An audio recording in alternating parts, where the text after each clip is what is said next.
आत्मीय परिजनों, आप सभी को सादर प्रणाम। शरद पूर्णिमा की ढेर सारी शुभकामनाएं आप सभी को। पिछले कुछ दिनों से हमने त्यौहार और व्रत के संदर्भ में 2-3 वीडियो मैसेजेस तैयार किए। उद्देश्य ये था कि जितने भी त्यौहार हैं, जितने भी व्रत हैं, उसके भीतर छिपी हुई आध्यात्मिकता और भारतीय संस्कृति का जो रहस्य है उसे जन जन तक पहुंचाया जाए। वर्तमान परिप्रेक्ष्य में हम इन पर्वों को किस तरीके से मना सकते हैं, रूढ़वादिता से ऊपर उठ करके विवेक सम्मत प्रयोग करके, इसका एक छोटा सा प्रयास गुरुदेव की प्रेरणा से प्रारंभ किया था। और पिछले पर्व विजयदशमी पर इसका एक वीडियो संदेश बना करके प्रेषित किया था। हमारे परिजनों ने बहुत सराहना की, बहुत प्रोत्साहित किया, बहुत उत्साहवर्धन किया और साथ ही साथ उन्होंने ये भी निवेदन किया कि आने वाले जो व्रत पर्व हैं उनका थोड़े समय पूर्व ही वीडियो मैसेज बना करके भेजा जाए। उनके निवेदन को सहर्ष स्वीकार किया गया। मन में उल्लास है कि लोग इसके महत्व को समझ रहे हैं। कई परिजनों ने शरद पूर्णिमा और कई माताओं ने करवा चौथ व्रत आदि पर्वों की, कई सज्जनों ने आने वाले पर्व दीपावली के बारे में बताने के लिए निवेदन किया। साथियों, परम पूज्य गुरुदेव की ही प्रेरणा से उनके ही विचारों को नए ढंग से प्रस्तुत करने का एक छोटा सा प्रयास है। गुरुदेव बार बार कहा करते थे कि व्यक्तिगत उत्थान के लिए संस्कार का निर्माण किया गया है और समष्टिगत उत्थान के लिए त्यौहार और व्रत आदि पर्वों का सृजन किया गया है। इसी में एक महत्वपूर्ण पर्व ये भी आता है अब शरद पूर्णिमा का। शरद पूर्णिमा एक ऐसा पर्व है, एक ऐसा महत्वपूर्ण पर्व है जिसमें 3 विशेष घटनाएं इतिहास में देखने को मिलती हैं। पहला ये कि समुद्र मंथन में के समय में माँ लक्ष्मी का अवतरण हुआ था शरद पूर्णिमा के दिन। दूसरा ये देखने को मिलता है कि चंद्रमा, ऐसे तो चंद्रमा की कलाएं घटती रहती हैं, बढ़ती रहती हैं और 15-15 दिन के पक्ष में 15 कलाओं तक पहुंच करके वो फिर से घटने लगती हैं। पर शरद पूर्णिमा के दिन ऐसा माना जाता है कि चंद्रमा में 16 कलाएं उपस्थित होती हैं और 16वीं कला अमृत के रूप में उपस्थित रहती है। ये बहुत ही वरदायी शक्ति है, बहुत ही वरदायी गुण है चंद्रमा का, जो शरद पूर्णिमा के दिन ऐसा होता है। तीसरी विशेष घटना घटी थी कि भगवान कृष्ण ने अपने कृष्णावतार में महारास की योजना बनाई थी गोपियों के साथ, वो शरद पूर्णिमा के दिन ही बनाई थी। तो इन 3 विशेष घटनाओं के कारण ये पर्व अत्यंत महत्वपूर्ण हो जाता है। आश्विन मास की पूर्णिमा तिथि को शरद ऋतु में ये शरद पूर्णिमा का पर्व आता है। इसे अन्य कई नामों से भी पुकारते हैं और अलग अलग तरीके से लोग अपने अपने क्षेत्रीय परंपरा के अनुसार इसको मनाया जाता है। इसके भीतर जो आध्यात्मिकता है, इसके भीतर जो भारतीय संस्कृति है, वो बड़ी विशेष है। यदि हम गहराई से चिंतन करके देखें तो वास्तव में इसका बहुत ही सार्थक अर्थ निकल करके आता है। हम एक एक करके तीनों घटनाओं के संदर्भ में बताने का प्रयास करेंगे कि वास्तव में शरद पूर्णिमा किस तरीके से हमारे जीवन में लाभदायी है। मैंने देखा YouTube पर और बहुत सारे जगह इस विषय पर अनेकानेक वीडियोस बने पड़े हैं और सभी वीडियोस में अगर इनका सार निकाला जाए तो वो एक ही निकल करके आता है कि सब में अनेकानेक प्रकार की विधियां बताई गई हैं जिससे अधिक धन की प्राप्ति हो सके। कुछ वीडियोस तो इस टॉपिक के साथ डाले गए हैं, इस डिस्क्रिप्शन के साथ डाले गए हैं कि कर्ज जितने भी हैं आपके जीवन के वो सब समाप्त हो जाएंगे, आपके जीवन में धन की बरसात हो जाएगी। ये सब देख करके मन को बड़ा कष्ट होता है कि हमारे समाज के ही लोगों ने हमारे प्रत्येक त्यौहार और व्रत का जो उसके भीतर की जो संस्कृति थी उसको मिटा करके उसके भीतर विकृति पैदा कर दी। आज चित्रकार जो हैं उन्होंने माता लक्ष्मी के चित्र बनाए और सोने से भरे हुए थाल और आशीर्वाद मुद्रा में उनके हाथ से निकलते हुए सोने चांदी के सिक्के, इस तरह से उन्होंने माता लक्ष्मी के चित्र का चित्रण किया। और आज यदि हम अपने समाज में देखें तो लक्ष्मी को धन का पर्याय माना जाने लगा है। मेरे मन में एक प्रश्न आता है कि धन की प्राप्ति के लिए माता लक्ष्मी की पूजा करनी चाहिए, विशेषकर शरद पूर्णिमा पर करनी चाहिए। झाड़ू का भी अलग अलग विधि से बताया गया कि गुप्तदान करना चाहिए। मन में प्रश्न ये आता है कि जो उनकी पूजा करेगा वही धनवान होगा? क्या मुस्लिम समुदाय में कोई लक्ष्मी की पूजा करता होगा? क्या ईसाई धर्म में कोई लक्ष्मी की पूजा करता होगा? यदि नहीं करते तो फिर मुस्लिम और ईसाई धर्मों में जो हमारे भाई बहन हैं वो तो बिल्कुल निर्धन होने चाहिए थे। और हमारे यहाँ लक्ष्मी की पूजा करने वाले जितने भी हैं सब के सब धनी होने चाहिए थे। पर देखा ये जाता है कि इसका परिणाम बिल्कुल विपरीत है, क्योंकि हम लोगों ने संस्कृति को भुला दिया और उसमें विकृति को जन्म दे दिया।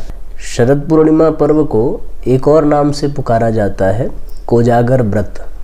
कोजागर का एक अर्थ ये है कोजागृति।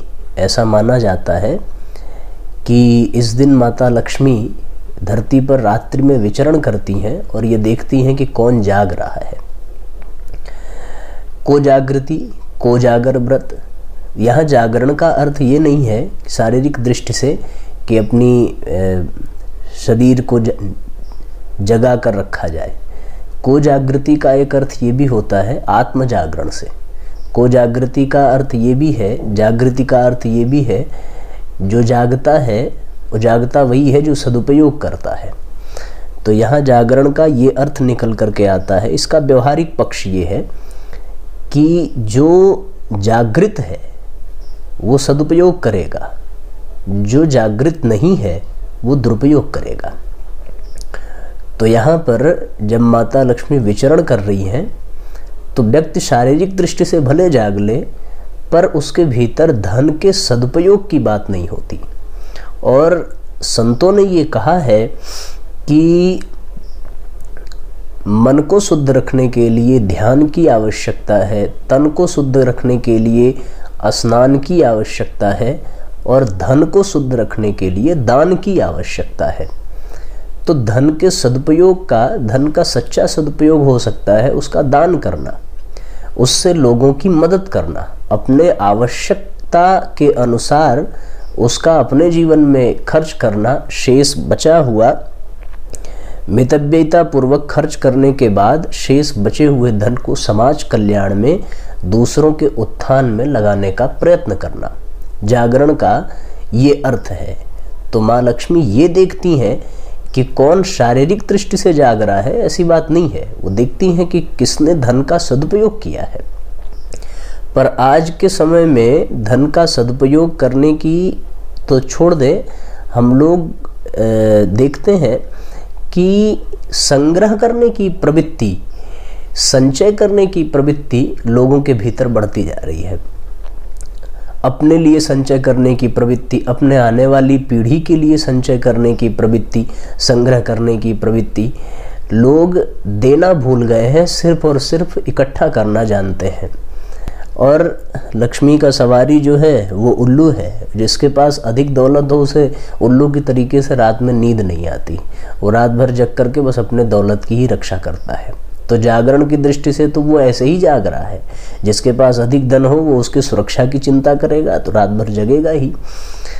पर यहाँ जागरण का अर्थ कुछ और है। जागरण का अर्थ साथियों यही है कि हम सदुपयोग करना सीखें। हमारे जीवन में लक्ष्मी तभी आएगी, हमारे जीवन में धन तभी आएगा जब हम उसका सदुपयोग करेंगे। एक तो ये बात हो गई।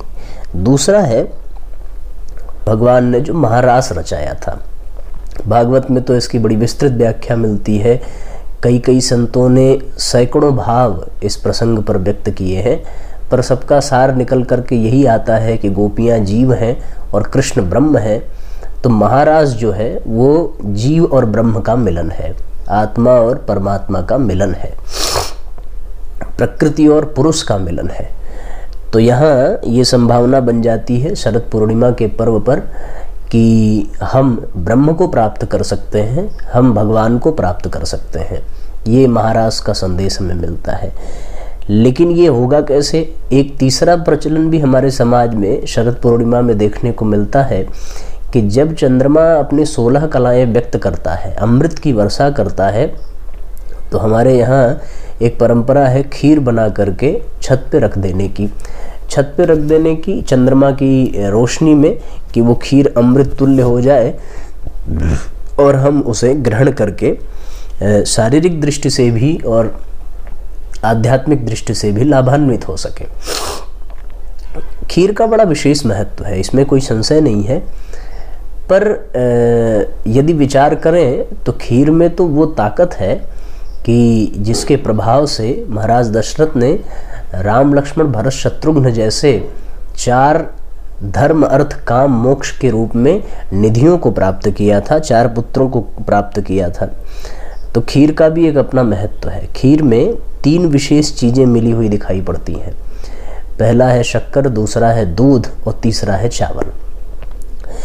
ये संजोग ही कहा जाएगा कि 3 के तीनों श्वेत है, बिल्कुल शुभ्र वर्ण। चावल भी सफ़ेद है, दूध भी सफ़ेद है और शक्कर भी सफ़ेद है। तीनों का बड़ा ही विशेष महत्व है।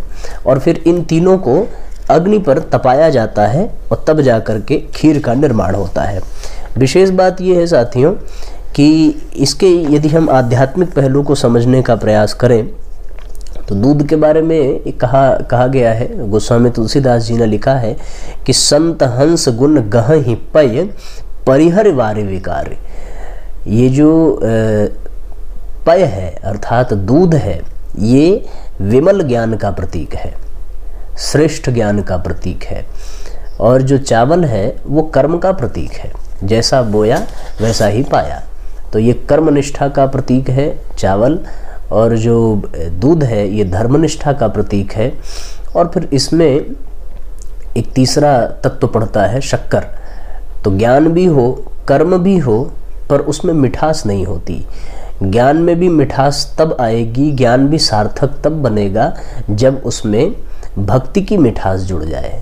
कर्म भी सार्थक तब बनेगा जब उसमें भक्ति की मिठास जुड़ जाए। तो शक्कर इसमें मिलाने का तात्पर्य हो गया कि अपने ज्ञान और अपने कर्म में भक्ति का समावेश करा देना। जब हमारे जीवन में भक्ति आती है, और चावल और दूध तो दिखाई पड़ते हैं पर शक्कर इतनी अच्छे तरीके से घुल जाती है कि वो दिखाई नहीं पड़ती, उसी तरीके से भक्ति हमारे जीवन में इतने अच्छे तरीके से घुल मिल जाती है कि हमारा कर्म भी मीठा से भर जाता है, मिठास से भर जाता है, और हमारा ज्ञान भी सार्थक बन जाता है, ज्ञान भी मिठास से भर जाता है। पर इन तीनों के मिल भर जाने से खीर नहीं बनती, इन तीनों के मिल जाने से एक घोल तैयार हो जाता है। उसको खीर बनाने के लिए अग्नि में तपाया जाता है। ये अग्नि क्या है? ये अग्नि है तपस्या। तप की शक्ति से जब हम अपने ज्ञान, कर्म और भक्ति को तपाएंगे, तब जाकर के साथियों हम पात्र बन पाएंगे, योग्य बन पाएंगे। और काम इतने भर से ही नहीं बनता। जब तपस्या की अग्नि में हमारे भक्ति, ज्ञान और कर्म को तपाया जाए तो खीर तो अवश्य बन जाती है। फिर एक शब्द और रह जाता है, एक काम और रह जाता है, पूर्ण समर्पण का। वो पूर्ण समर्पण जो गोपियों ने किया था भगवान कृष्ण को, वो पूर्ण समर्पण जो भक्त का होता है अपने भगवान के लिए, एक बच्चे का होता है अपनी माँ के लिए, वो पूर्ण समर्पण ही कहा जाएगा जो हम चंद्रमा की शीतल किरणों के नीचे उस खीर को रख देते हैं। ये कार्य पूर्ण समर्पण कहा जाता है। तो जब हमारे ज्ञान, कर्म और भक्ति इन तीनों को तपस्या की अग्नि में तपाकर हम पूर्ण समर्पित कर देते हैं, पूर्ण समर्पण कर देते हैं, तब हमारे जीवन में भगवान की कृपा होती है और भगवान के अमृतमय तत्व की वर्षा होती है और हम मोक्ष को प्राप्त कर सकते हैं। शरद पूर्णिमा का आध्यात्मिक संदेश यही है कि ये हमें उस विधा से परिचित कराती है जिस विधा को अपनाकर व्यक्ति आध्यात्मिकता की चरमावस्था को प्राप्त कर सकता है। और यहाँ पर एक विशेष संदेश ये भी है धन का सदुपयोग। दूसरा संदेश ये भी है कि हम अपने ज्ञान, कर्म और भक्ति को जागृत करें, उसको तप की शक्ति से तपाएं। तपस्या का अर्थ साथियों है श्रेष्ठता के लिए, धर्म के लिए कठिन से कठिन परिस्थितियों को स्वीकार करना, ये तप कहलाता है। और उसके बाद इसको पूर्ण समर्पण कर दें। ये पूर्ण समर्पण ही आपको अमृत तत्व से भर देगा और आपके जीवन में भगवान की कृपा, भगवान का अनुदान, भगवान का वरदान बरसने लगेगा। तब जाकर के आपका पूरा का पूरा जीवन अमृतमय हो जाएगा। अमृत अमरता प्रदान करती है। वो अमरता शारीरिक दृष्टि से तो मैं नहीं जानता, पर आपके जीवन में जब ज्ञान, कर्म, भक्ति और तपस्या इन चारों का संयोग बनेगा और तत्पश्चात आपके जीवन में मीरा की तरीके से, गोपियों की तरीके से पूर्ण समर्पण बनेगा, तो निस्संदेह आपका यश, आपकी कीर्ति, आपका वैभव, ये सब चीज़ें पूर्ण अमरता को प्राप्त हो जाएंगी। आपका शरीर ये रहे या न रहे, लेकिन महामानवों की श्रेणी में आपके नाम को स्वर्णिम अक्षरों में लिखा जाएगा, इसमें कोई संशय नहीं है।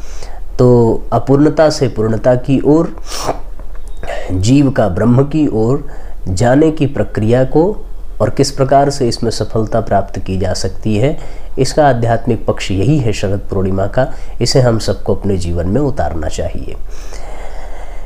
विजयदशमी के पर्व में हम लोगों ने विचार संयम और वाणी संयम की बात की थी, और अब शरद पूर्णिमा के पर्व पर हमारे जीवन में अर्थ संयम होना चाहिए। अर्थ संयम, विचार संयम और वाणी संयम। उसी तरीके से ज्ञान, कर्म, भक्ति, इन तीनों को समन्वित रूप से तप की अग्नि में पका करके पूर्ण समर्पण शरद पूर्णिमा का है। और जो ऐसा करता है उसको हम कह सकते हैं कि वो जागृत है, उसके भीतर जागृति है, उसके भीतर सदुपयोग करने की पात्रता है। और जहाँ सदुपयोग की पात्रता होती है, भगवान सब कुछ हमें सौंप देता है, हम भगवान के हो जाते हैं, भगवान हमारा हो जाता है। यही महाराज का सार है, हमारा और भगवान का मिलन।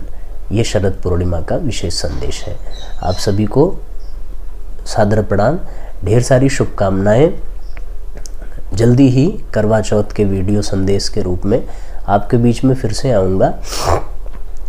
इसी तरीके से आप अधिक से अधिक इस वीडियो को सुने और जन जन तक पहुंचाने का प्रयास करें, जिससे उन्हें भी इन व्रतों और त्योहारों के आध्यात्मिक पहलू पर चिंतन करने का अवसर मिल सके। सभी को सादर प्रणाम, सभी को एक बार फिर से ढेर सारी शुभकामनाएं।